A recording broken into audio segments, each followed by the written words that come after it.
Hello students, आज मैं आपको इस सेकंड वीडियो में हिंदी फर्स्ट पढ़ाऊंगी। इससे पहले आपको मैम ने पाठ 1 प्रकृति जो एक कविता है उसके बारे में आपको पढ़ाया था। आपको वो सब जो कविता के अंदर है आपको समझाया था मैम ने, और इस कविता में से हमें क्या शिक्षा मिलती है और ये कविता हमें क्या सिखाती है, इसके बारे में मैम ने आपको डिटेल में समझाया था कि प्रकृति हमें क्या शिक्षा देती है और प्रकृति से हमें क्या कुछ सीखना चाहिए। तो आई होप आपने वो कविता अच्छे से याद भी कर ली होगी और आपको उसके बारे में अच्छे से समझ में भी आ गया होगा। आज मैं इस वीडियो में जो आपका सेकेंड डे वाला वीडियो है, इसके अंदर मैं आपको कुछ क्वेश्चन आंसर हैं जो मैं आपको समझाऊंगी। तो हम चलते हैं क्वेश्चन आंसर की ओर। तो सबसे पहले आप देखिए मौखिक क्वेश्चंस हैं। इसमें आपको पहला वाला क्वेश्चन है वो है प्रस्तुत कविता के कवि का नाम बताइए।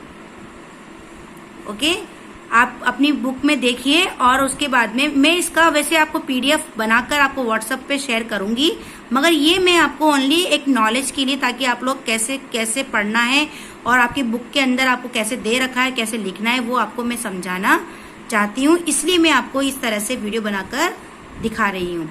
तो पहला प्रश्न है आपका, प्रस्तुत कविता के कवि का नाम बताइए। तो उसका नाम है, उत्तर लिखेंगे आप, सोहनलाल द्विवेदी। ओके, पहला प्रश्न हो गया। दूसरा प्रश्न है मृदुल शब्द का विलोम शब्द बताइए।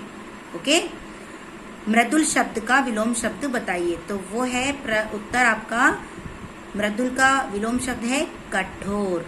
ओके बच्चे, सबको समझ आ रहा है? मृदुल शब्द का विलोम शब्द क्या है? कठोर। तीसरा प्रश्न है शीश कौन उठा रहा है। ये सब आपकी कविता के अंदर दिया गया है और वहीं से ये प्रश्न है और उसी में से हमें उत्तर भी ढूंढने। तो मैं आपको समझा रही हूँ कि आपको कैसे उत्तर लिखना है। शीश कौन उठा रहा है। तो शीश कौन उठा रहा है? पर्वत।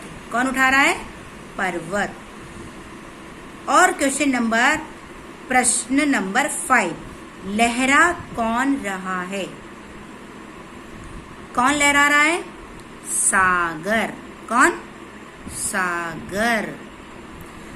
अब प्रश्न नंबर 2, इसमें आपको दिया जा रहा है सही विकल्प पर सही का निशान लगाइए। यहाँ पर आपको 3 आंसर दे रखे हैं, उसमें जो करेक्ट है उस वाले पर आपको टिक लगाना है, सही का टिक लगाना है। सही आंसर पर ही ओनली सही का निशान लगाना है। तो प्रश्न 2 का जो क है उसमें आप पढ़िए, देखिए, कौन लहरा रहा है। कौन लहरा रहा है? पर्वत, सागर, शीश। कौन लहरा रहा है बताइए? सागर। Okay, correct. फिर है प्रश्न ख, पृथ्वी क्या नहीं छोड़ने के लिए कहती है। क्या नहीं छोड़ने के लिए कहती है? आपने कविता में पढ़ा है, क्या नहीं छोड़ने के लिए कहती है? तो पहला दे रखा है आंचल, शीश, धैर्य। क्या नहीं छोड़ने के लिए बोल रही है? ओके, नंबर 3 जो है धैर्य। क्या है? धैर्य छोड़ने के लिए नहीं कहती है। तो यहाँ पे आप राइट का निशान लगा दीजिए। फिर है ग में आपको लिखना है मृदुल का समानार्थी शब्द लिखना है आपको। समानार्थी आप समझते हैं ना, जैसे शब्दार्थ होते हैं वैसे ही समानार्थी शब्द भी होते हैं। यानी मृदुल को और हम क्या बोल सकते हैं मृदुल के अलावा, तो सेम शब्द होना चाहिए, वो सेम अर्थ होना चाहिए। समानार्थी का मतलब यही है कि उसका समान अर्थ क्या होगा। तो इसमें आपको दे रहा है मधुर, द्रव पदार्थ, लहर। तो क्या आएगा आपका मृदुल का समानार्थी? मधुर। ओके, यहाँ पे आपको टिक लगाना है, राइट का निशान लगाना है। आपको समझ में आ गया तीनों? ओके, उसके बाद में आपको ये एक पद्यांश दे रखा है, इसको पढ़कर जो नीचे पूछे गए जो प्रश्न है यहाँ से इनका आंसर आपको लिखना है, यानी इनका उत्तर आपको लिखना है। तो आप बुक में भी फिल कर सकते हैं, ये बुक में दे रखा है आपको, तो आप बुक में फिल करके लिख सकते हैं इसके अंदर। ओके, तो इसमें लिख रहा है पृथ्वी कहती धैर्य न छोड़ो, कितना ही हो सिर पर भार, नभ कहता है फैलो इतना, ढक लो तुम सारा संसार। पृथ्वी क्या कहती है कि धैर्य नहीं छोड़ना चाहिए, चाहे कितनी मुसीबत आ जाए हमें अपना धैर्य नहीं छोड़ना चाहिए। कितना ही हो सिर पर भार, चाहे कितना भी हमारे सिर पर भार हो फिर भी हमको धैर्य नहीं छोड़ना चाहिए।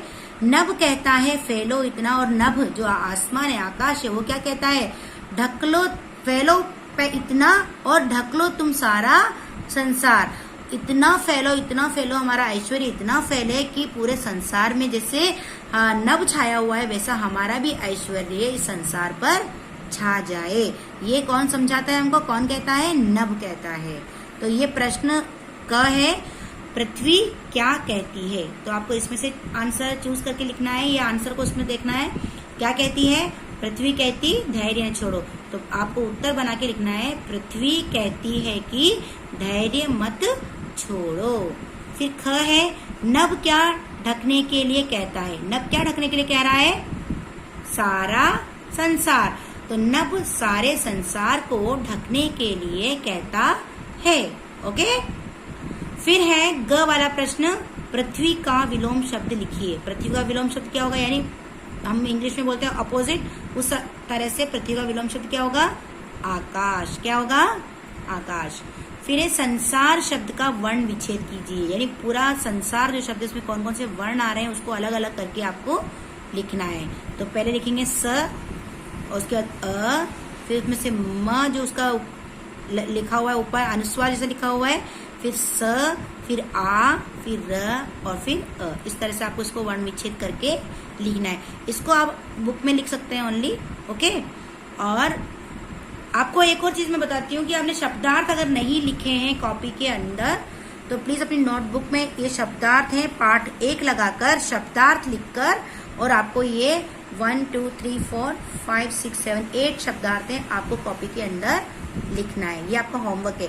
वैसे मैं पीडीएफ बना के आपको व्हाट्सएप पे शेयर करूंगी, मगर मैं अभी आपको ये एक तरह से आपको समझा रही हूँ, क्लास के जैसे आपको समझा रही हूँ कि आपको किस तरह से लिखना है ताकि आपको कोई प्रॉब्लम ना हो, आपको समझ में आ जाए अच्छे से। ओके बच्चों, तो आपको सब समझ में आ गया। ये वाला आपको कॉपी के अंदर लिखना है, देन उसके बाद में आपको पीडीएफ बनाने के बाद अपना असाइनमेंट आप कंप्लीट करिएगा। अभी आपको ओनली नॉलेज के लिए आपको ये क्लास दे रही हूँ, आपको समझ आया होगा। आशा करती हूँ कि आप अच्छे से इसको समझ गए होंगे, और आगे जो क्लास में मिलेंगे तो मैं आगे का आपको और समझाऊंगी। और आप तब तक के लिए मिलते हैं नेक्स्ट वीडियो में। तब तक के लिए बाय, टेक केयर।